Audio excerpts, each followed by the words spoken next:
સુરતના સચિન વિસ્તારમાં મોડી સાંજે 8:30 વાગ્યાના અરસામાં જ્વેલર્સમાં ઘૂસેલા લૂંટારુઓએ લૂંટનો પ્રયાસ કરી દુકાનદાર પર 2 રાઉન્ડ ફાયરિંગ કરતા દુકાનદારનું મોત નીપજ્યું હતું તો ભાગી રહેલા 4 લૂંટારુઓમાંથી એકને લોકોએ પકડી મેથી પાક આપી પોલીસને સોંપ્યો। સુરતના સચિન વિસ્તારમાં આવેલી શ્રીનાથજી જ્વેલર્સમાં લૂંટ વિથ મર્ડરની ઘટના બનતા ચકચાર મચી છે। સોમવારે રાત્રિના 8:30 થી 9:45 વાગ્યાના અરસામાં 4 લૂંટારુ રિવોલ્વર જેવા હથિયાર સાથે દુકાનમાં ઘૂસી આવ્યા હતા। દુકાનમાં હાજર દુકાનદાર અશ્વિન રાજપરાએ પ્રતિકાર કરતા એક લૂંટારુએ તેના પર 2 રાઉન્ડ ફાયરિંગ કર્યા હતા। લૂંટની ઘટનાને અંજામ આપી ઘટના સ્થળેથી 4 લૂંટારુ ભાગ્યા હતા, જો કે એકને લોકોએ ઝડપી પાડી ઢોર માર મારતા સારવાર માટે હોસ્પિટલમાં ખસેડવામાં આવ્યો છે। શહેરના ધમધમતા વિસ્તારમાં લૂંટની ઘટના બનતા પોલીસના ઉચ્ચ અધિકારીઓ ઘટના સ્થળે દોડી ગયા હતા અને નાસી છૂટેલા 3 લૂંટારુની શોધખોળ હાથ ધરાઈ છે। અશ્વિન રાજપરાને લોહી લુહાણ હાલતમાં સારવાર માટે હોસ્પિટલ ખસેડવામાં આવ્યા હતા, પરંતુ તેમનું મોત નીપજ્યું હતું। બનાવને લઈ પોલીસ કાફલો સ્થળે દોડી ગયો હતો। આ ઘટના અંગે એસીપી નીરવ ગોહિલે જણાવ્યું હતું કે ઘટના સ્થળે 3 રાઉન્ડ ફાયરિંગ કરવામાં આવ્યું હતું। એક આરોપી પકડાઈ ગયેલો છે અને હાલ નવી સિવિલ હોસ્પિટલમાં સારવાર હેઠળ દાખલ છે, જ્યારે અન્ય 3 આરોપીઓ ફરાર છે। સુરત સચિન પોલીસ સાથે ક્રાઇમ બ્રાન્ચ પણ આ તપાસમાં જોડાઈ છે અને ફરાર આરોપીઓને ઝડપી પાડવા માટે સઘન ચક્રો ગતિમાન કરવામાં આવ્યા છે।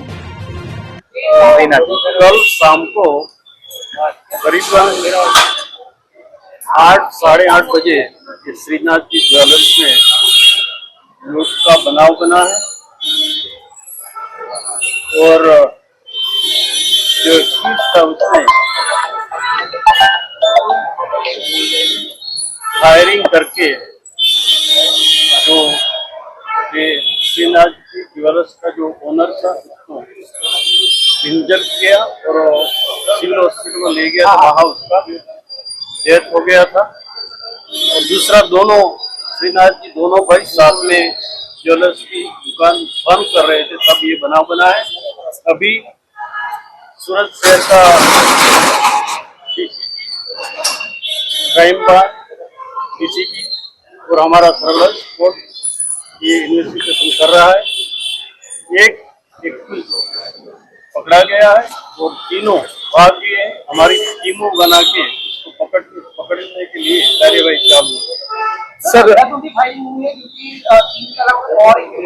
सही सर, ये फायरिंग हुआ है, अभी इन्वेस्टिगेशन चल रहा है।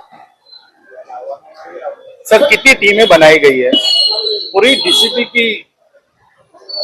डीसीपी क्राइम के साथ करीबन उसकी अलग से टीम बनाई और हमारा पुलिस स्टेशन की 4 से 5 टीम बनी हुई है और ये इन्वेस्टिगेशन एक्यूज पकड़ने के लिए कार्यवाही चल रही है।